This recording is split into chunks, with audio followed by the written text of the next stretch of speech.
हमारी मातृभूमि संतों और मंदिरों की भूमि है। यहाँ पर महात्मा और संतों का जन्म हुआ है। इन व्यक्तियों ने अपने भक्ति प्रभाव से न केवल ईश्वर की प्राप्ति की है, बल्कि दूसरों का जीवन भी प्रकाश से भरा है। नरसिंह मेहता ऐसे ही एक महान भक्त थे। नरसिंह मेहता का जन्म गुजरात राज्य में गिर पर्वत के पास जूनागढ़ नगर के एक ब्राह्मण परिवार में हुआ था। जब वे बहुत छोटे थे तभी इनके माता पिता का देहांत हो गया था। नरसिंह मेहता का पालन पोषण नरसिंह जी के बड़े भाई ने किया था। नरसिंह मेहता को साधुओं की सेवा करने में बड़ा आनंद आता था। उन्हें साधुओं की सेवा करते करते नरसिंह जी ने भी सत्संग में भगवान की भक्ति शुरू कर दी।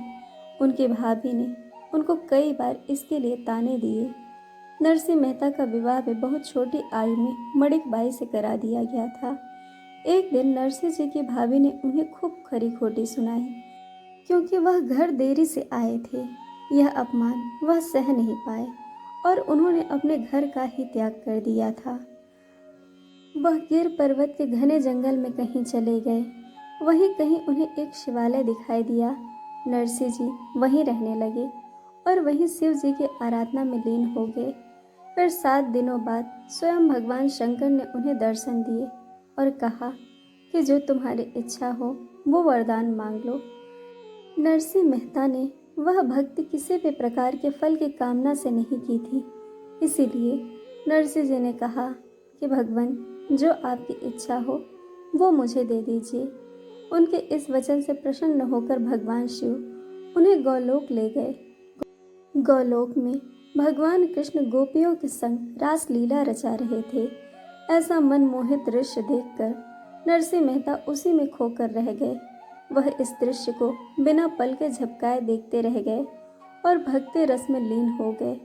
तब ही भगवान कृष्ण ने नरसिंह जी को ओर देखा और उन्हें अपना आशीर्वाद प्रदान किया और कहा कि जैसे भक्ति रास में तुम डूबे हो, वैसे ही रसपान का आनंद सारे जगत को कराओ।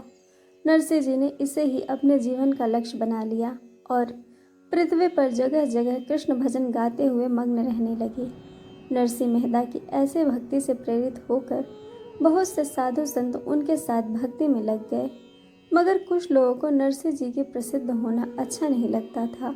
वह लोग नरसिंह जी को परेशान करने में नित नए बहाने ढूंढते थे, परंतु नरसिंह जी उनकी बातों पर ध्यान नहीं दिया करते थे।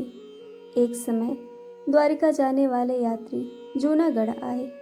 उन यात्रियों के पास कुछ धन रखा हुआ था, जिन्हें वह डाकुओं के भय के कारण अपने पास नहीं रखना चाहते थे।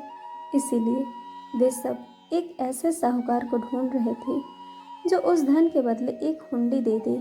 उस समय हुंडी एक पत्र होता था। उस हुंडी में रकम और दूसरे सेठ का नाम लिखा होता था और हुंडी लिखने वाले की मोहर तथा हस्ताक्षर होती थी। उसे दूसरे नगर में सेठ को देने पर वह सेठ लिखी हुई रकम दे देता था। इससे रास्ते में हो रही चोरी का खतरा नहीं रहता था। जब यात्रियों ने किसी नगर सेठ का नाम पूछा तो कुछ शरारती व्यक्तियों ने नरसिंह जी का नाम दे दिया। वह यात्रीगण नरसिंह जी के पास जाकर उनसे प्रार्थना करने लगे कि वह उनकी हुंडी लिख दें। नरसिंह जी ने उनसे कहा कि वह तो एक सन्यासी हैं, उनके पास कुछ भी नहीं है कि वह हुंडी लिख दें। परंतु वह यात्री समझ रहे थे कि नरसिंह जी यह सब केवल उन्हें टालने के लिए कह रहे हैं। यात्रियों के बहुत आग्रह करने के बाद नरसिंह मेहता हुंडी लिखने के लिए राजी हो गए। नरसिंह जी ने श्री कृष्ण का भरोसा किया और सांवल शाह गिरधारी के नाम की हुंडी लिख दी। यात्रीगण श्रद्धा पूर्वक हुंडी लेकर द्वारिका चले गए। भक्तों के जाने के बाद नरसिंह भगवान की सेवा में लग गए तो कुछ शरारती लोगों ने नरसिंह के पास रखा यात्रियों का धन चोरी कर लिया। धन चोरी होने की जानकारी होने पर नरसिंह बहुत दुखी हुए और नरसिंह जी कृष्ण भजन गाते हुए श्री कृष्ण से लाज रखने की प्रार्थना करने लगे।